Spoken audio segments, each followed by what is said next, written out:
पुलस्त जी का रावण को अर्जुन की कैद से छुटकारा दिलाना, रावण को पकड़ लेना वायु को पकड़ने के समान था।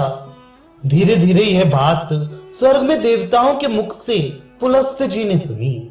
यद्यपि वे महर्षि महान धैर्यशाली थे, तो भी संतान के प्रति होने वाले स्नेह के कारण कृपा परवश हो गए और माहिष्मती नरेश से मिलने के लिए भूतल पर चले आए। उनका वेग वायु के समान था और गति मन के समान। वे ब्रह्म ऋषि वायु पथ का आश्रय ले माहिष्मतीपुरी में आ पहुंचे। जैसे ब्रह्मा जी इंद्र की अमरावतीपुरी में प्रवेश करते हैं, उसी प्रकार पुलस्त जी ने हृष्ट पुष्ट मनुष्यों से भरी हुई और अमरावती के समान शोभा से संपन्न माहिष्मती नगरी में प्रवेश किया। आकाश से उतरते समय वे पैरों से चलकर आते हुए सूर्य के समान जान पड़ते थे। अत्यंत तेज के कारण उनकी ओर देखना बहुत ही कठिन जान पड़ता था। अर्जुन के सेवकों ने उन्हें पहचान कर राजा अर्जुन को उनके शुभ आगमन की सूचना दी। सेवकों की कहनी थी, जब है राज को यह पता चला कि पुलस्त जी पधारे हैं, तब वे सिर पर अंजलि बांधे उन तपस्वी मुनि की अगवानी के लिए आगे बढ़ाई। राजा अर्जुन के पुरोहित अर्घ्य और मधुपर्क आदि लेकर उनके आगे आगे चले, मानो इंद्र के आगे बृहस्पति चल रहे हों। वहां आते हुए वे महर्षि उदित होते हुए सूर्य के समान तेजस्वी दिखाई देते थे। उन्हें देखकर राजा अर्जुन चकित रह गया। उसने उन ब्रह्म ऋषि के चरणों में उसी तरह आदर पूर्वक प्रणाम किया, जैसे इंद्र ब्रह्मा जी के आगे मस्तक झुकाते हैं। ब्रह्म ऋषि को पाद्य अर्घ्य मधुपर्क और गौ समर्पित करके राजा धीराज अर्जुन ने हर्ष गदगद वाणी में पुलस्त जी से कहा, द्विजेंद्र, आपका दर्शन परम दुर्लभ है, तथापि मैं आज आपके दर्शन का सुख उठा रहा हूं। इस प्रकार यहाँ पधार कर आपने इस माहिष्मतीपुरी को अमरावतीपुरी के समान गौरवशालिनी बना दिया। देव, आज मैं आपके देववंद चरणों की वंदना कर रहा हूं, अतः आज ही मैं वास्तव में सकुशल हूं।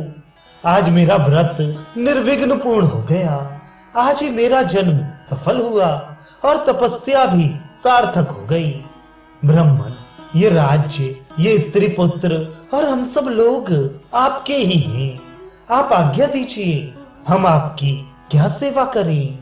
तब पुलस्त जी है राज अर्जुन के धर्म, अग्नि और पुत्रों का कुशल समाचार पूछकर उससे इस प्रकार बोले, पूर्ण चंद्रमा के समान मनोहर मुख वाले कमल नयन नरेश, तुम्हारे बल की कहीं तुलना नहीं है, क्योंकि तुमने दशग्रीव को जीत लिया, जिसके भय से समुद्र और वायु भी चंचलता छोड़कर सेवा में उपस्थित होते हैं। उस मेरे रणदुर्जय पौत्र को तुमने संग्राम में बांध लिया।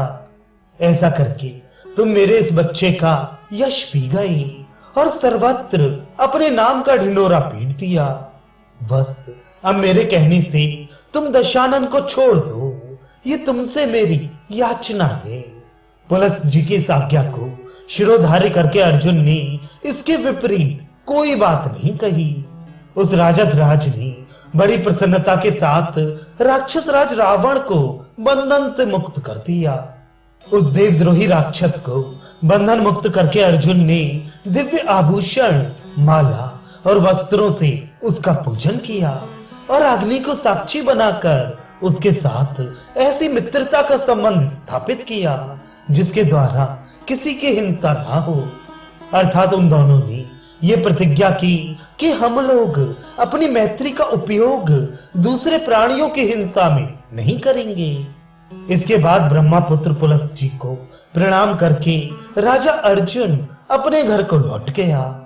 इस प्रकार अर्जुन द्वारा आतिथ्य सत्कार करके छोड़े गए प्रतापी राक्षस राज रावण को पुलस्त जी ने हृदय से लगा लिया, परंतु वह पराजय के कारण लज्जित ही रहा।